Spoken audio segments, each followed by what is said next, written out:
Haleluya, puji Tuhan. Saya bersuka cita pagi hari ini boleh bertemu kembali lagi dengan saudara meskipun di tempat yang berbeda dengan jarak yang jauh, meskipun hanya terhubung dengan media YouTube ini, tetapi saya bersuka cita saya boleh merasakan antusias saudara untuk boleh mendengarkan firman Tuhan, kebenaran, pesan Tuhan pagi hari ini buat kita semua.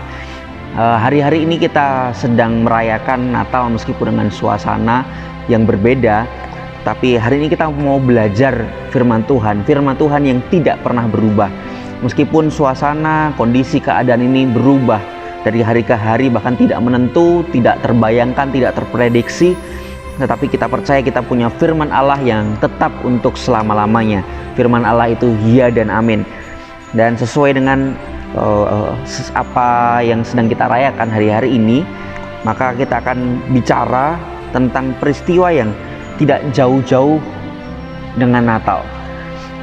Saya memberikan judul renungan firman Tuhan pagi hari ini adalah suara yang berseru. Suara yang berseru.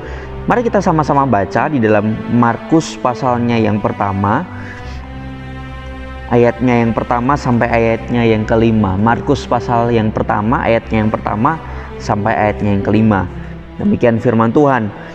Inilah permulaan Injil tentang Yesus Kristus, Anak Allah. Seperti ada tertulis dalam kitab Nabi Yesaya, lihatlah, aku menyuruh utusanku mendahului engkau. Ia akan mempersiapkan jalan bagimu. Jadi ada suara orang yang berseru-seru di padang gurun, persiapkanlah jalan untuk Tuhan, luruskanlah jalan baginya.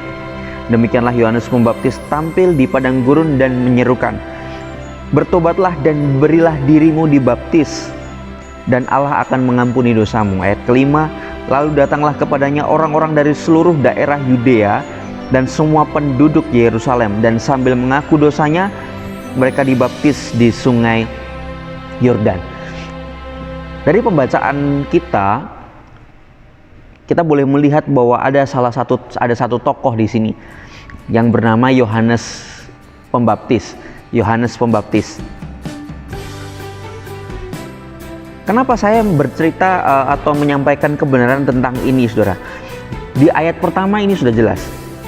Inilah permulaan Injil tentang Yesus Kristus, Anak Allah.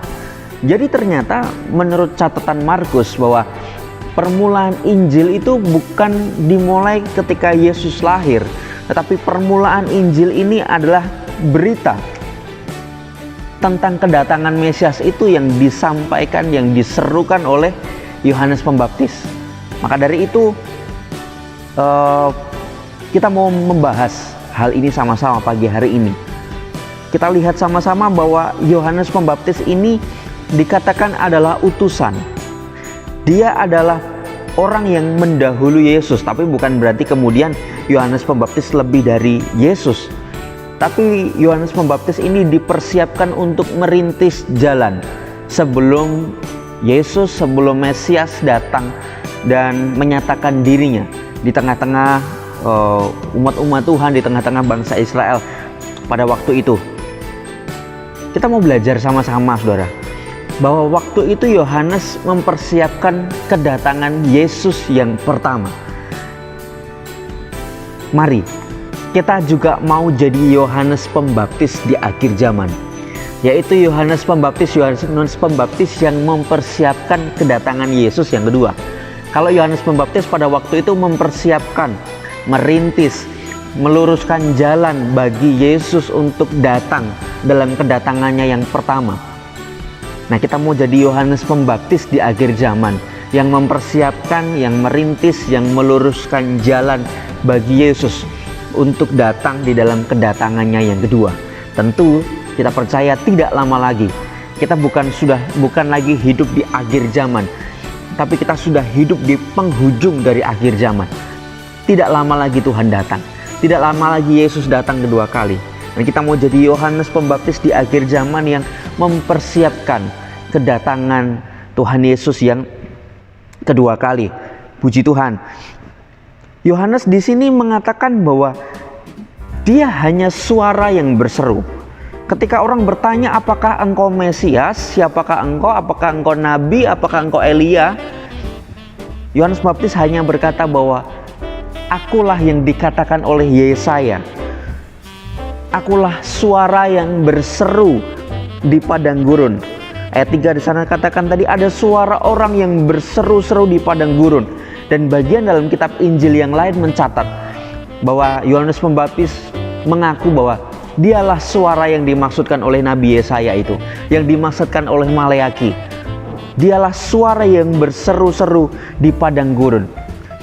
Maka dari itu saya mengatakan membawakan judul renungan pagi hari ini adalah suara yang berseru. Nah, Yohanes ini jadi suara yang berseru. Kalau suara yang berseru berarti pesan bukan datang dari Yohanes Pembaptis. Karena dia hanya suara, dia hanya yang menyerukan, dia hanya yang menggembor-gemborkan. Kalau istilah zaman sekarang ini, dia yang memviralkan pesan. Bukan pesan itu bukan datang dari Yohanes Pembaptis. Dia hanya suara yang menyerukan, suara yang mendengung-dengungkan berita pesan itu kepada banyak orang pada waktu itu. Yohanes Pembaptis hanya dengar dan dia memberitakan pesan Tuhan, bukan tentang dirinya sendiri. Dia tidak memberitakan tentang dirinya sendiri, tetapi dia memberitakan tentang Tuhan. Mari kita juga mau jadi suara yang berseru di padang gurun di akhir zaman ini untuk mempersiapkan kedatangan Tuhan yang kedua kali. Suara yang bukan hanya menceritakan, menyaksikan tentang diri kita, tetapi suara yang mendengung-dengungkan, suara yang memviralkan, suara yang menggemakan berita tentang Tuhan, berita tentang Yesus. Bukan lagi tentang diri kita sendiri, apa yang sudah kita capai, tentang apa yang kita miliki, baju baru apa yang kita beli, barang baru apa yang kita beli, brand-brand mewah apa yang kita beli, rumah baru mana yang kita beli, capaian-capaian tertentu yang kita boleh raih. Bukan tentang diri kita lagi, tetapi kita mulai arahkan pemberitaan suara kita arahkan semuanya itu tentang pemberitaan tentang Tuhan Yesus. Suara yang berseru bukan pesan yang datang dari diri sendiri, tetapi datang dari Tuhan. Suara artinya dia hanya mendengungkan, hanya menggemakan, tapi pesan itu datang dari Tuhan. Kemudian itu suara, kemudian berseru.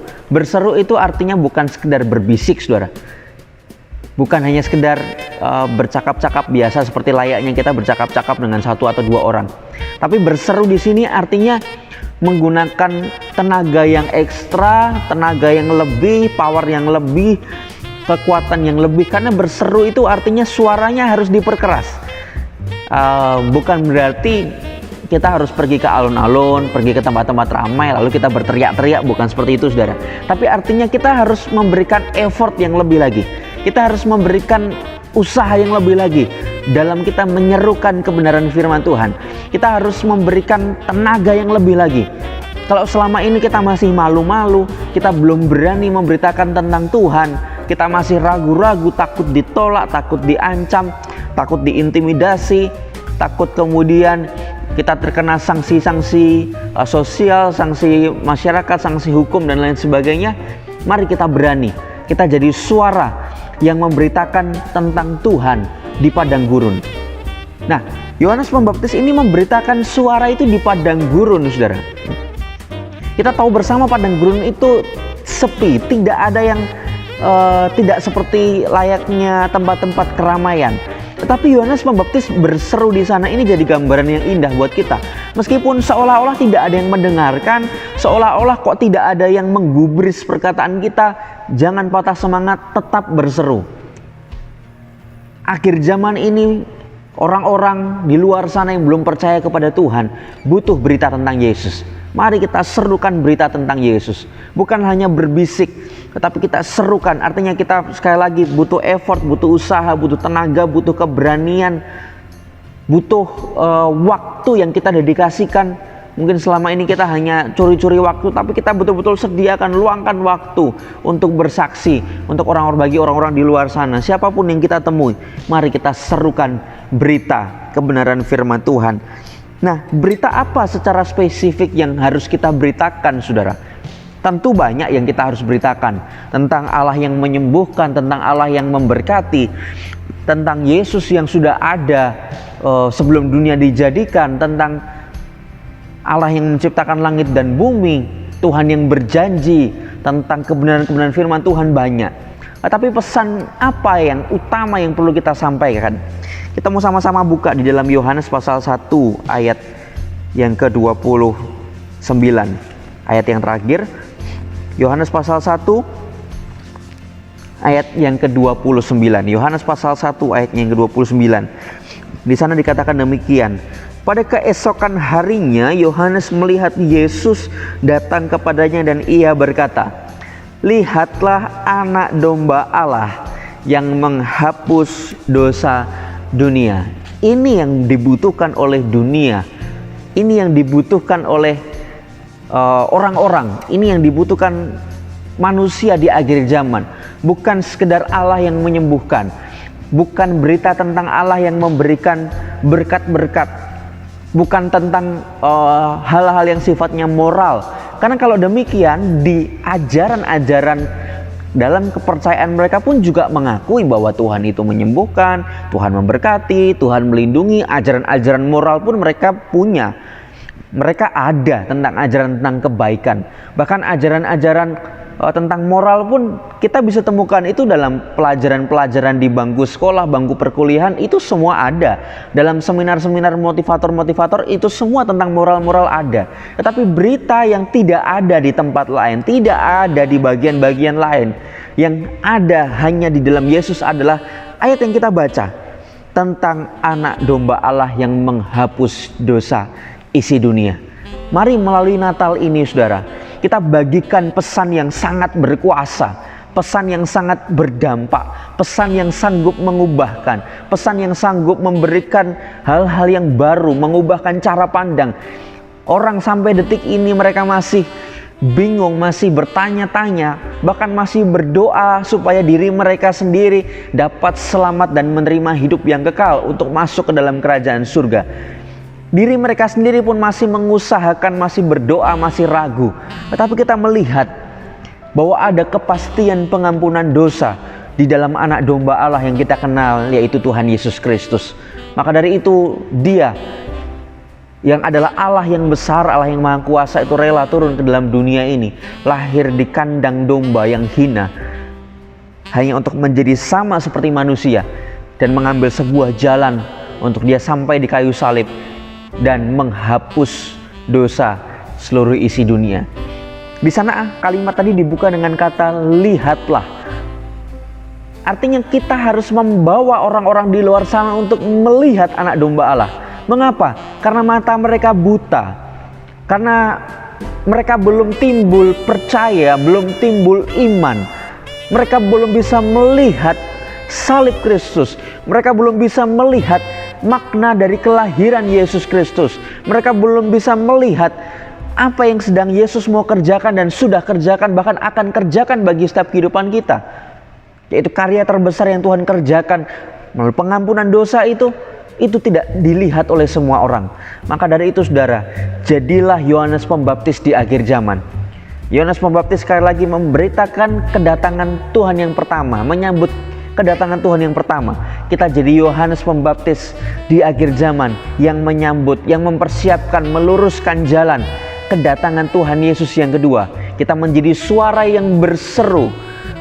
Apa yang diserukan? Sekali lagi, untuk supaya orang-orang di luar sana lihat anak domba Allah yang menghapus dosa seluruh isi dunia. Maka Natal tahun ini meskipun dirayakan dengan cara yang berbeda, tapi akan menjadi Natal yang berarti karena kita boleh membawa jiwa-jiwa untuk melihat anak domba Allah itu yang menghapus dosa seluruh isi dunia. Ini renungan firman Tuhan pagi hari ini. Selamat menjadi suara yang berseru di dalam dunia ini di akhir zaman. Tuhan Yesus memberkati kita semua. Amin.